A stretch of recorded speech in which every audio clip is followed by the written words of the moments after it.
Like you'll go to one diet, you'll try it, and you'll do good for a little bit, but you can never maintain it. It's just like going into a relationship. You try to work on it for a little while, and you can maintain it for a little bit. But if you never fix that core to begin with, it's just going to keep coming back in circles. So you're continually feeling like whatever you're doing isn't working, and you begin to feel more and more like a failure. There's something wrong with me, and I can't imagine someone living their life feeling a failure in a relationship or feeling like that. That can only spiral down. Welcome to Old Guy Talks to Me, a podcast dedicated to helping guys create kick-ass lives for themselves and those that they love. Ladies, if you want to know what your guy is thinking, this podcast is for women too. Each week, a special guest helps you create that life you've imagined. We talk anti-aging medicine, personal growth, relationships and hot sex. Yeah, you hear me, getting laid more frequently, other guy vices, and topics that many don't want to talk about but need to. Just because you're getting older doesn't mean you have to be old. Don't want to miss anything? Be sure to subscribe, share, rate, and review this podcast. And be sure to go to www.thestandard.academy/magazine and grab a free copy of our new digital magazine, The Standard Academy, where we talk about erogenous zones, growing hair back, and other things that will help you create that kick-ass life. Now get ready to listen up and share with friends.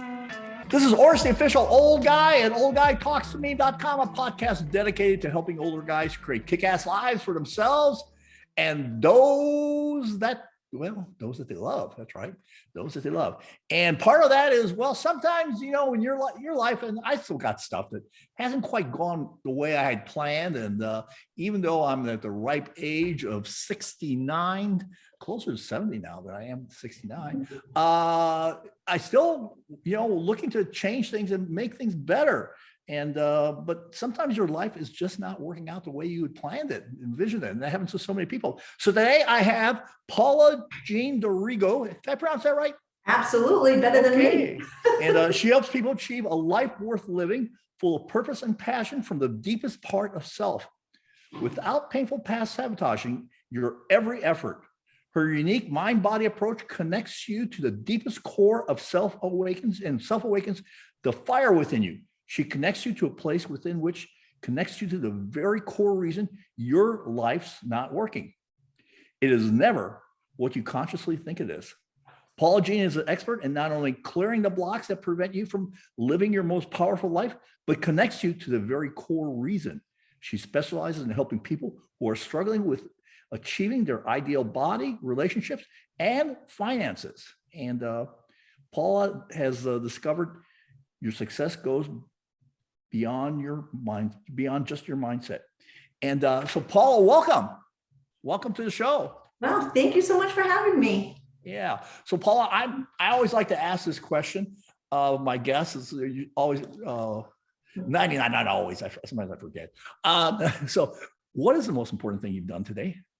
The most important thing I've done today is, well, let's see. I have woken up very early to work with a client in the UK that really needed help.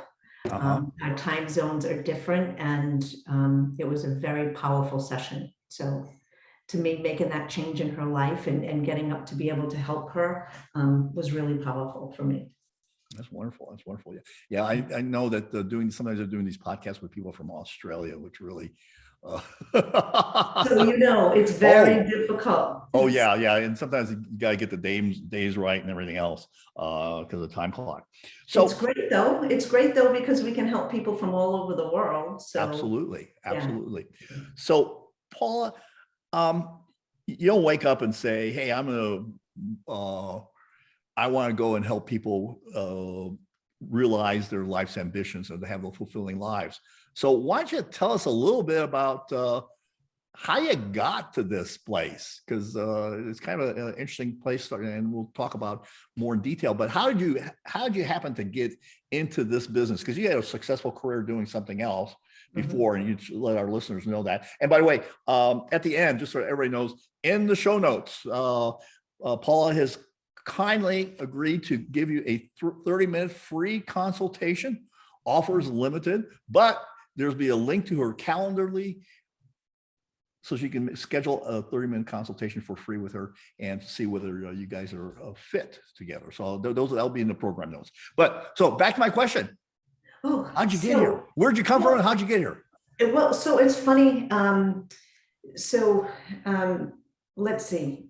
There was a point in my life where I was going through a divorce after 27 years of marriage. And I had moved out of my home. My girls are in their 30s right now. But I was missing the time I spent with them. My older daughter had 2 little girls, and my youngest one was just starting college and living with her dad. And I really miss spending, because we spent all of we had created such an amazing life together, and we were such a tight family and everything. And so this was really a difficult time for me, and I really miss my girls. So I had said to them one day, let's have a girls' weekend. So we created a girls' weekend that we had done every year for 8 years. And what we did was, leading up to this trip, we would drive 5 hours to New Hampshire. I lived in Massachusetts. We would drive 5 hours to New Hampshire and create their life. Leading up to that, I would send them questions every day in an email of each area of their life and what they wanted it to look like, what was working, what wasn't working. And then the whole ride up to New Hampshire, we talked about what they created. And then we spent 3 days up there creating the plan for them to accomplish that. And they accomplished so many things in those trips that we did. And then I started to see and think that how many of us don't create our life. We don't look really at the deep part of what's working and what's not working, and then take the things you absolutely love and savor them, and then take the ones that are not working and say, why aren't they working? Yeah. So we had a little conversation right before we got on this interview. You mentioned that you were in a marriage for 27 years, and for 10 of those years it wasn't working. What wasn't working, and what was the deciding factor of you saying, okay, I'm done here? So it was a difficult decision. Like I told you, we were together a very, very long time. He was a military man. He would come home. He wasn't away. And he would do like his 2 weeks away and stuff. He was a supervisor on heavy equipment, and he was injured his back. So he had ended up having disc replacement. They had to put in cages, but they went in through his stomach. There was a lot of nerve damage that was caused. So he ended up having like 5 different surgeries, and he had all kinds of other problems that came up with that. So he ended up losing his whole career, his camaraderie with the guys that he had been in there with for, 15, 18 years. And it was affecting every area. It was his mental health. He was missing the guys. He couldn't do anything. I think going back then, it was Desert Storm was happening, and his unit was going over there, and he was in charge of the unit. And they lost a couple guys. And so he was having a difficult time with the injury, not being able to go back to work, with the fact that they couldn't figure out what was wrong, the nerve damage that they had caused during the surgery. They couldn't fix it. And for 9 years, I worked in every way I could in our marriage to help him get over all of it. And there was a point where we weren't, I mentioned it to you before, we weren't having sex. The nerve damage, I couldn't get close to him because it would just cause a lot of pain. So there was a problem there. And then like I would try to have him get help from other people, counselors, to talk to him like there's other things you can do in a relationship. If you can't do that, there's other things you can do. And so I did everything. I tried everything to keep the romance and the passion, even though he had an injury, that we could still, have a sexual relationship. So it just, he the more I tried to help him through the different phases that I could see him going through, the deeper of a hole he was going into. Mhm. And it got to a point where he just lived in his bedroom and he didn't come out. He couldn't really drive in a car either. There, like, bumps in the car would cause a jolt to his body and it would Sure. cause pain. So, and then the doctors, he was on so much pain medication. So it affected every area of our life Yeah. as a couple. As a couple. Yeah. I think that's a hard thing for both people in the relationship. And I never really, I was always been actually pretty healthy, a few things, but just depending on when you hear this, I had to have a emergency osteotomy done for diverticulitis. Okay. And so I don't know if you know what that is, but that's basically where they basically cut your intestine, and they give you get a bag, and it has. I fortunately in a few weeks I'll be going back to get this reversed, but I totally have a whole different appreciation about people with chronic conditions, based on this temporary experience for me. Because it has really affected the quality of our life, with mine and my wife's life, in a lot of significant ways, in terms of intimacy, in terms of going out, being around other people, all sorts of stuff has been really it affects. And you know, it's kind of interesting. I say this from an intellectual standpoint. I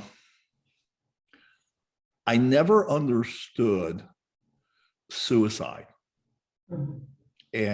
but I intellectually understand it now, especially someone who's has this chronic condition that will never get better. And I don't know whether your husband was ever suicidal or whatever, but I just totally understand where some days you just give up because you're just so tired of fighting this battle. Well, you say fight. So I used to, that was, he had a major surgery a couple of years back. And I remember being at his bedside still. I'm remarried since, but he was a good dad to my girls. And that was one of the toughest things that I went through with his injury, that he was injured working to support his family. That's a difficult thing for me, when I started feeling like I didn't know what to do anymore after 9 years of trying to help him through all of this, that he was injured, and what kind of a person was I? I started to look really down on myself, and I started to get very depressed and looking at what kind of a person am I. So it can get very difficult. I don't think he was ever suicidal. But he lived in his room 90% of the time. He really went out. He came very recluse. So he could have been. He could have been. Yeah. So, Paula, you had a successful career before you decide to get into this space of helping people make their lives work. What was that process that you kind of went through, because you were in the business world, you were if I remember correctly, in the insurance world, had a long career in that. What was the metamorphosis that you went through to get into this space that you're in now? Well, there was two things really. One day I was picking up my granddaughter, and she was about 9 at the time. I would pick them both up after school. They were 9 and 11 at the time. And I was standing up against the car outside, and she was with me waiting for her, my other granddaughter, to come out of middle school. And she grabbed the bottom of my dress and she's like, Grandma, why do you work so hard? I was on my cell phone.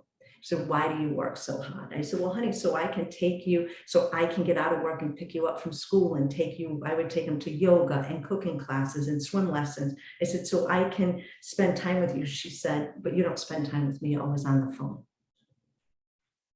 And that was just like, I don't know if it was a punch in the stomach, a slap in the face, but I just felt like, oh, because I really was on the phone. So even though I was doing those things, I really wasn't. And then that very next morning, I woke up and I looked in the mirror and my face was puffy from, I want to say from the wine I had been drinking, from all my networking meetings that I would do, like every night I'd be out networking and doing that. And I just looked in the mirror and I'm like, I had already put on 30 pounds.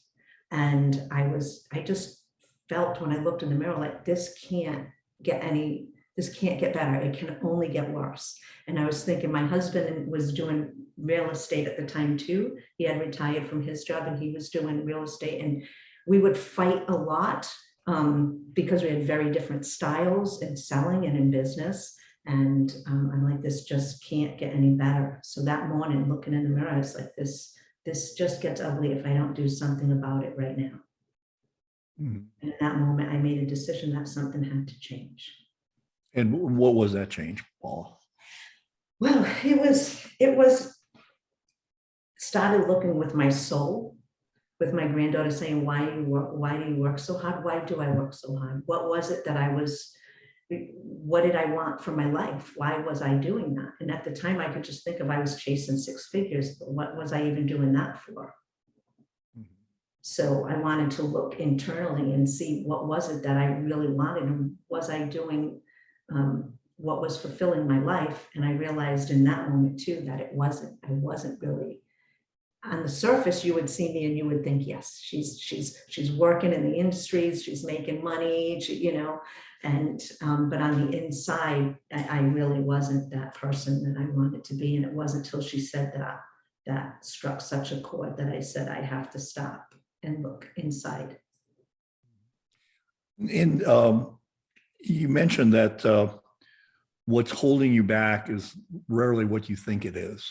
So in the work that you do with people, what is that they don't think it is that it is? So there's so many things. So, and we've heard it from everyone around, like consciously it's 5% and 95% is our subconscious. We don't even know what it is. Mm-hmm. But all of the women and men that I have worked with, especially even over the last 6 months, let's say, they come in, assume they have a problem, whether it's overweight or it's money issue, a relationship issue. They think consciously, oh, well, it was because this happened to me when I was a child, or this is how I grew up. We all know those surface limiting beliefs that we have. Mm-hmm. And yet it has never been in a session. It has never, ever been what they thought it was. Mm-hmm. So I have so for an example, an emotional eater, their relationship with food, when I work with them, it's not the relationship with food. It really, a lot of times it comes down to self-worth, but there's even another layer different than that. And in some cases it's trust, but it's very unique to each individual. Mm-hmm. And that's why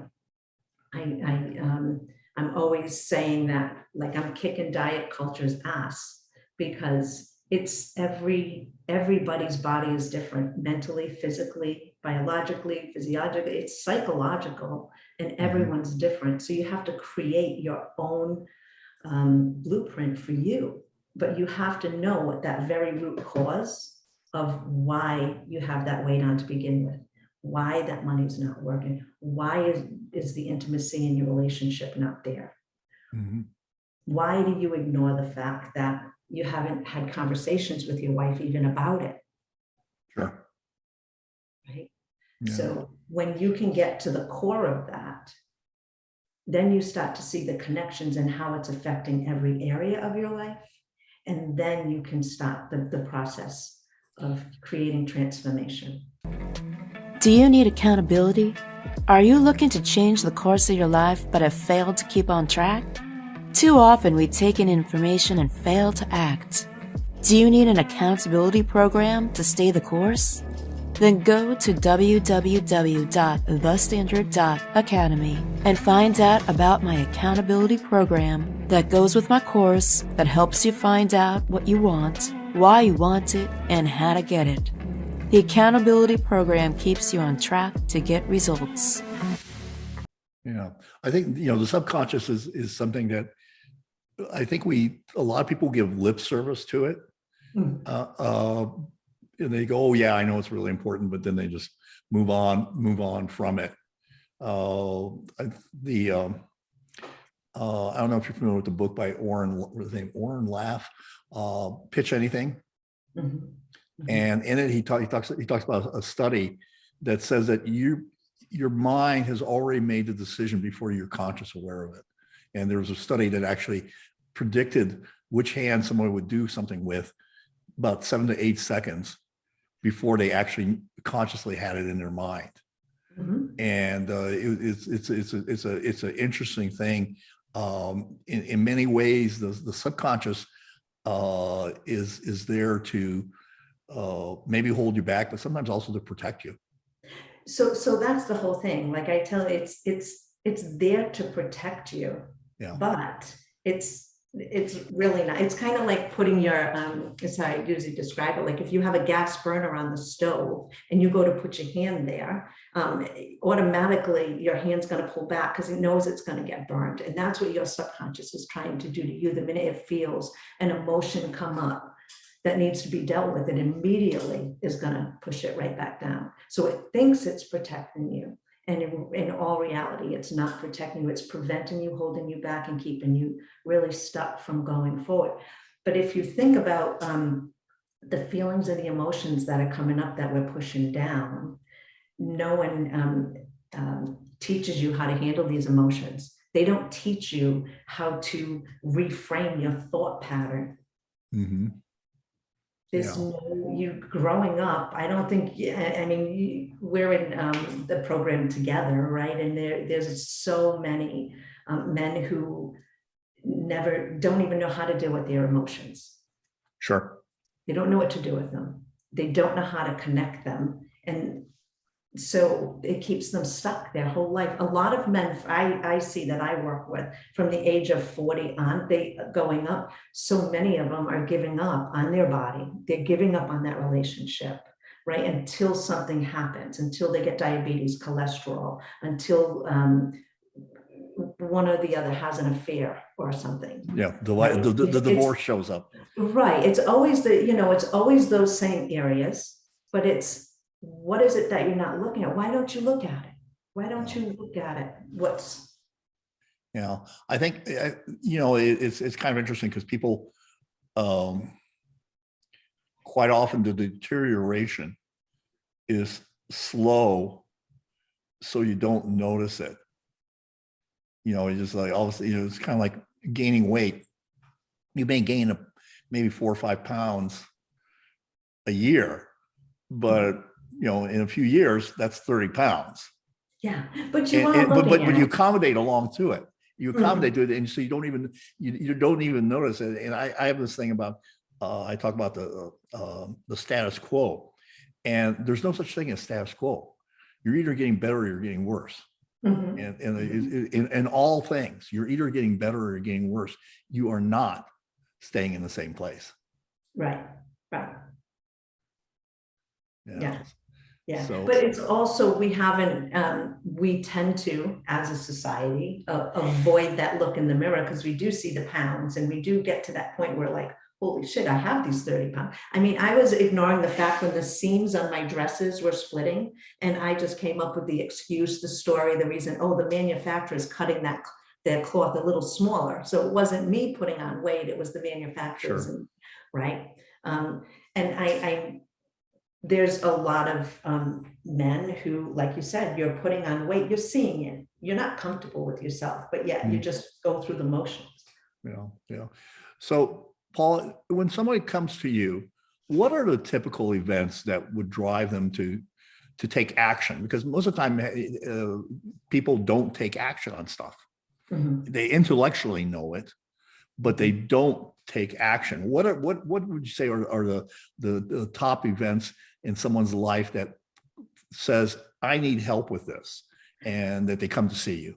Well, it's the sad part of, I've been married 20 years and my wife wants a divorce. I've been married 20 years. My husband wants a divorce. You knew it was coming. You hadn't had sex in 10 years. You knew it was coming at some point. But typically it's when it's the devastation of the relationship, a severe loss where there's a lot of grief, where you're so disgusted looking in the mirror at yourself, where you're isolating yourself. You just gave up on, you've yo-yo dieted, you've tried all of these things and it doesn't work, or you just have absolutely no passion whatsoever left in your life. And you just, I've got to do something. Yeah. I think so many people don't take the action necessary. The deterioration is interesting. And the fact is that a lot of people don't communicate. And you mentioned this earlier about communicating in a relationship, which is very important, I know that a lot of times, I hear men say like, oh, I do this for her. I do this for her. I do this for her. And my question is, yeah, but you ever asked her what she wants? Exactly. I just worked with a woman from the UK, and both her and her husband are very overweight and they haven't had sex. And I said, well, what is the conversation you have with your husband about it? And she said, we just don't talk about it. We kind of avoid it, because she said, if I start to talk about it, that means we have to address it. So you will sit there and avoid it instead of addressing it. Yet both are feeling the exact same way. They're feeling unattractive, in their body. They definitely want to lose weight. They want to be there for you. But at the same point, they avoid the conversation. Yeah, I think the conversations that need to be had that are not had, the problem grows over time. And it becomes where I think a lot of times where small measures might have been successful in the past, the problem gets so big that you have to have greater and greater efforts to overcome whatever that small problem might have been. But think about when it was a small problem, the communication style you had with each other. Right. Had you had a better, effective communication style, that wouldn't have continued to grow. Correct. Absolutely. And what we didn't get growing up was learning of different personality styles and how to communicate with them. I didn't realize that until some of my trainings, in my business trainings, when we were doing like disc profiling and personality profiling for me to sell. That actually helped me with my relationship with my husband, because I was able to see like, oh my God, this is the style person that he is. So I need to communicate this way for him to understand it. Changed my marriage on one hand, because we were able to communicate much better. You talk about people self-sabotaging themselves. Give me some examples and how do you identify, how does someone, before they see you, how would someone identify that behavior in themselves? Well, it's basically the same things happening over and over again. I tend to go to the diets because it's easy to understand. Like you'll go to one diet, you'll try it, and you'll do good for a little bit, but you can never maintain it. It's just like going into a relationship. You try to work on it for a little while, and you can maintain it for a little bit, but if you never fix that core to begin with, it's just going to keep coming back in circles. So you're continually feeling like whatever you're doing isn't working.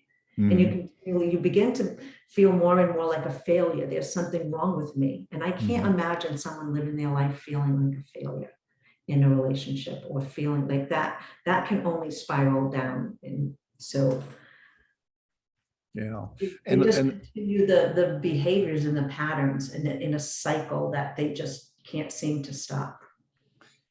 So and how do you help people address this, the self-sabotage and the subconscious? Can you kind of give some an idea?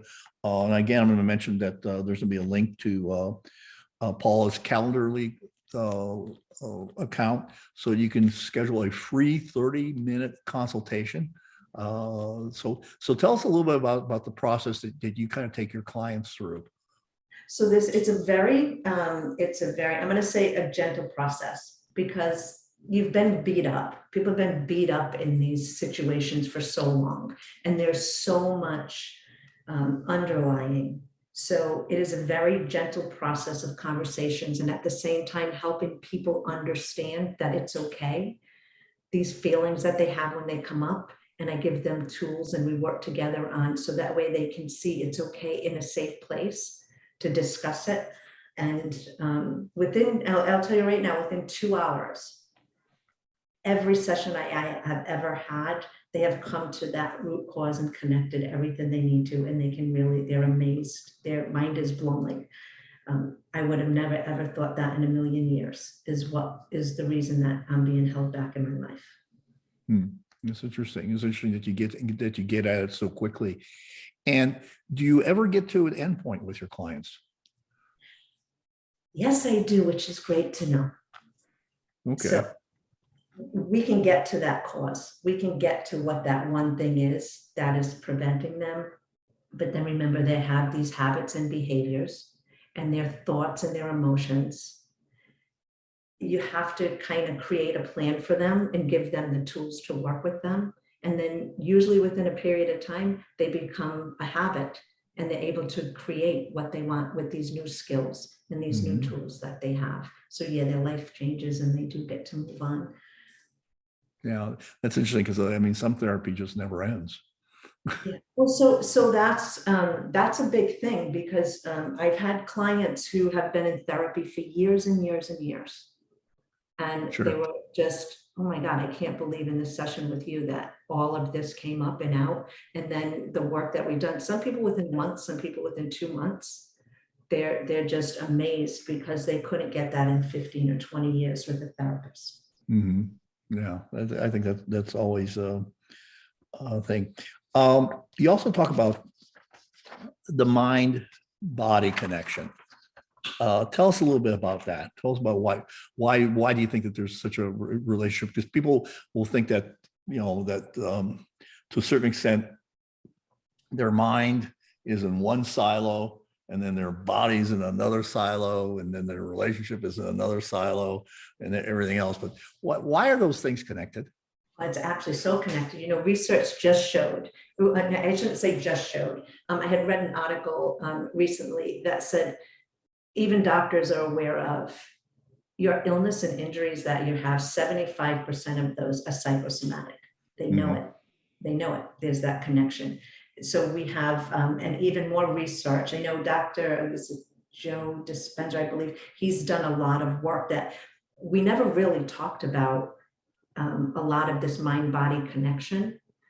It was said to be kind of woo-woo, right? Everybody would say, oh, that's woo, I don't want to talk about it, I don't believe in it. But when you start connecting your mind to your physical body and have an emotional release of that, and you see people heal, or you see what the root cause of, I do a lot of root cause work for illnesses as well, IBS, migraines, different things like that. When you get to the root cause of where they even came from, you see a lot of people just don't have them anymore. Sure. And you can really see how powerful that connection is to your mind and your body. Yeah. And everything is affected. In a lot of ways, your body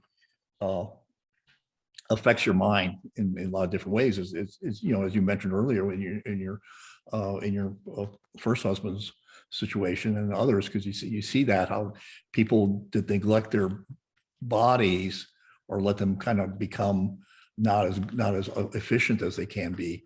It really does affect them, affects their mental attitude too, in a lot of different ways. Yeah, we've seen them with men with erectile dysfunction, women with IVF that can't get pregnant. They go through this type of work that I do, and they find themselves pregnant. Yeah. Right? There's a lot of work where it's really connecting the mind and body, that there's a lot to be released, and once you do, the healing is amazing. Yeah, it's pretty amazing. All right. Well, Paula, I want to thank you. This has been a very, very interesting conversation, kind of a little different from what we normally talk about, and very, how should I say, amorphous. Yeah. But it really does exist, and I think that you're doing a lot of great work with your clients. And again, mentioned that there's a Calendly in the program notes that you're going to be able to connect with Paula and do a 30-minute free consultation. Can you tell some of the people just exactly what's going to happen during that 30-minute consultation? We're just going to have a conversation and see what is it exactly that's working and not working, and make that connection for them, what could be sabotaging them, and then create a plan from there for them. Oh, all right. Okay. Well, Paula, well, thank you. Thanks for coming. This is Oris, the official old guy at oldguytalkstome.com. And I just want you to do several things. One, I want you to, subscribe to this podcast. Two, I want you to share it with someone else because you know someone else is going to need to hear it. And then I also want you to go to the standard.academy/magazine and get my digital magazine that has lots of hacks there to help you create a kick-ass life for yourself. We're talking about sex, we're talking about all sorts of stuff, getting rid of man boobs and stuff.